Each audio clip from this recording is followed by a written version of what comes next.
Hollywood is indelibly printed in our minds as the go-to place for entertainment, and has been for decades. When there really did seem to be more stars in Hollywood than in heaven, Hollywood Stage had them performing films as radio plays, on the sponsor's dime, of course. The Hollywood ringmaster himself, Cecil B. DeMille, unveils the treasures and the stars for you, right here.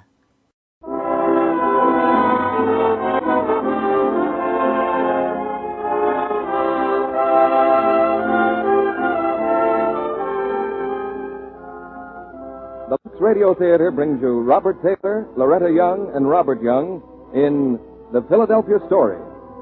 Ladies and gentlemen, your producer, Mr. Cecil B. DeMille.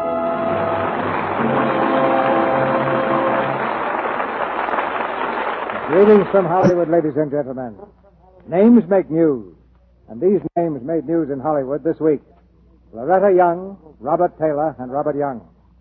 Bob Taylor made news in several hundred theaters with a nice piece of acting in the Metro-Goldwyn-Mayer epic of American heroism, Bataan.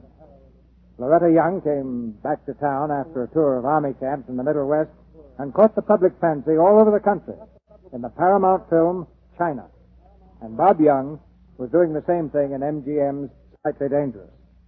Those are the names that spell out the headline on our marquee. But that isn't the whole story. There's a lot more, and it's called The Philadelphia Story. Philip Barry wrote the play. Broadway audiences cheered it, and Metro-Goldwyn-Mayer followed with the motion picture success.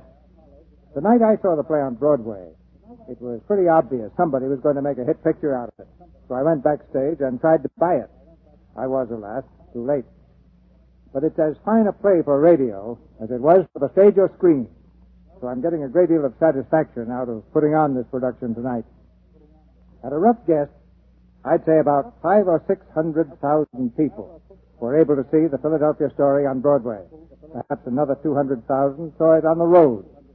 But tonight, Lux Toilet Soap makes it possible for many millions to hear it, and all at the same time.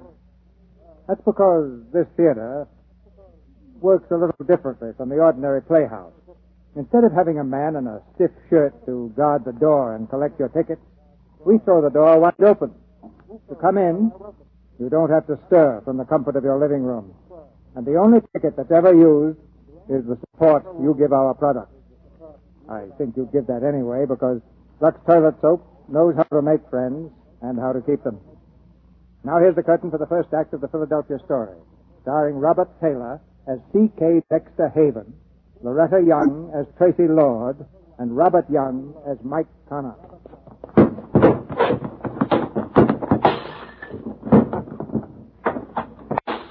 And don't bother to come back.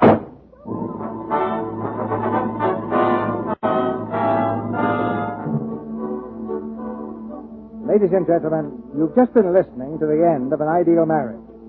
That was Mr. C.K. Dexter Haven being invited out of his happy home, with Mrs. Tracy Lord Haven issuing the invitation. But all that was 2 years ago.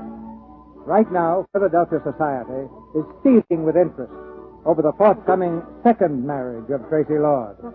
And the editor of the national magazine Spy is determined to spread it over 6 photographic pages of his scandal sheet. On the way to the editor's office are Spy's major writer and Spy's foremost photographer. I'm not going to do it, Liz. I'm going to tell Sidney Kid very plainly and simply I'm a writer and not a society snooper. I'm going to tell him just that. Just that. Let Kid fire me. I'll start writing short stories again. That's what I should be doing anyway. I'm going to tell him just that. Just that. Oh, hello, Connor. Good morning, Miss Embry. Mr. Kid, I don't think you're being fair to me. No? No, you're treating me like you treat all your other writers. You really hate me, don't you, Connor? No, I don't like you very much, though. You hate me, I trust, Miss Embry? No, I can't afford to hate anybody. I'm only a photographer. Your assignment will be Spy's most sensational achievement, Tracy Samantha Lord. Big game hunting in Africa, fox hunting in Pennsylvania, married on impulse and divorced in a rage, and always unapproachable by the press. Oh, I can see the layout now. The Philadelphia Story. Closed were the portals of snobbish fox hunting. Let's see. No Hunter of Foxes is Spy magazine. Anyway, presented for the first time, quote, a wedding day inside mainline society. Or what the kitchen maid saw through the keyhole, unquote. Go ahead, Connor. Writing's your job. I'm only the publisher. All right, publisher, take this. Sample complete. Ready to continue?